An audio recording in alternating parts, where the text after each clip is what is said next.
It was a cold evening in Toronto. Snow gently fell outside the grand mansion owned by Ethan Caldwell, a tech billionaire known as much for his success as for his strict, no-nonsense demeanor. His home was spotless, guarded, and full of staff, but none dared cross the line. And one line Ethan made very clear: no one touched his personal fridge. Maria was new. A quiet woman in her early 50s, she had recently arrived from the Philippines.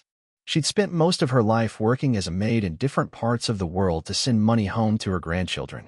Her hands were tired, her back ached often, but her spirit was kind. Always kind. She rarely spoke unless spoken to, always smiled gently, and worked longer hours than most. That particular night, Ethan had returned from a board meeting, exhausted and irritable. He poured himself a drink, walked past the kitchen, and paused. The door of his private fridge, the one in the back pantry, was slightly ajar. Alarmed, he stormed in, only to find Maria closing it with a look of panic on her face. "What are you doing?" he snapped. Maria froze.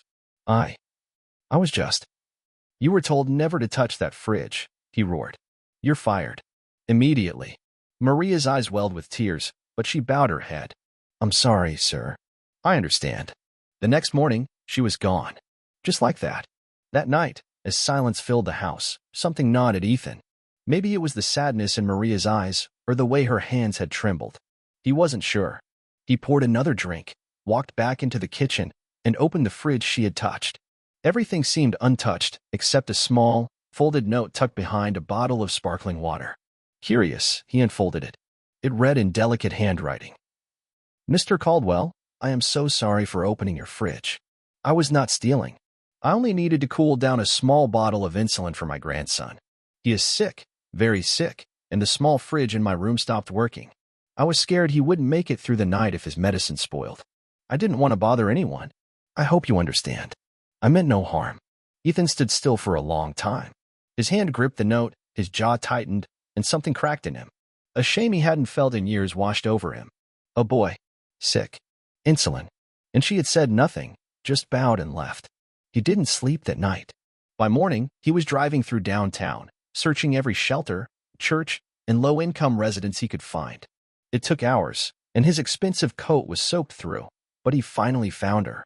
Maria was huddled in a crowded shelter with her grandson, a thin boy wrapped in layers, clutching a small medical bag. She gasped when she saw Ethan. "I'm sorry, sir. I didn't mean to cause trouble. Please don't take him away." "I'm not here to take him away," Ethan said softly. His voice cracked. "I came to say sorry. To you. And your grandson."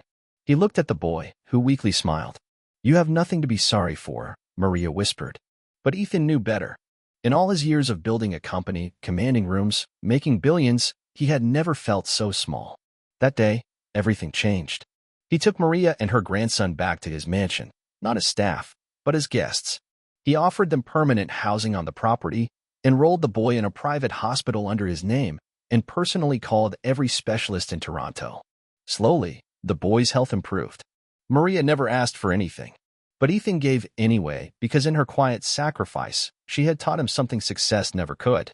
A few months later, during a charity gala, Ethan stood on the stage, eyes misty, telling the story of the maid he had once fired.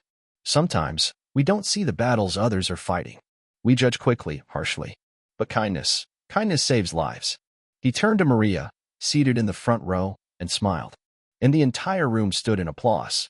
Because the richest man in the room wasn't the billionaire with the suit. It was the grandmother who put her love above pride and reminded everyone what humanity really means.